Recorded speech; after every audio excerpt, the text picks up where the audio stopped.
हमारे नंदनी लोकगीत में सभी दोस्तों का स्वागत है दोस्तों। अभी हमारा नया चैनल है, आप लोग ज़्यादा से ज़्यादा सपोर्ट कीजिए दोस्तों। आप लोग के लिए एक लाचारी गीत लेके आए हैं, सुनिए, कमेंट करके ज़रूर बताना कैसा है दोस्तों। और अभी बिना फिल्टर के वीडियो बना रहे हैं दोस्तों, सुनिए गाना। हमका भी यही घर लाया, बलमा मोर नैहर छोड़ाया। हमका भी यही घर लाया, बलमा मोर नैहर छोड़ाया। पापा भी छूट गए, मम्मी भी छूट गईन। पापा भी छूट गए, मम्मी भी छूट गईन। कायसन प्रीत लगाया, बलमा मोर नैहर छोड़ाया।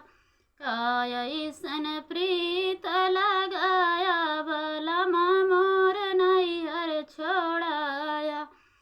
चाचा भी छूट गए, चाची भी छूट गईन।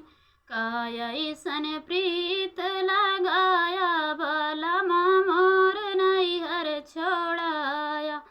हमका भी यही घर लाया, बलमा मोर नैहर छोड़ाया। भैया भी छूट गए, भाभी भी छूट गईन। भैया भी छूट गए, भाभी भी छूट गईन।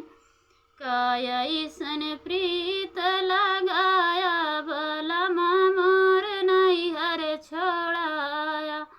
कायसन प्रीत लगाया, बलमा मोर नैहर छोड़ाया। हमका भी यही घर लाया, बलमा मोर नैहर छोड़ाया। हमका भी यही घर लाया।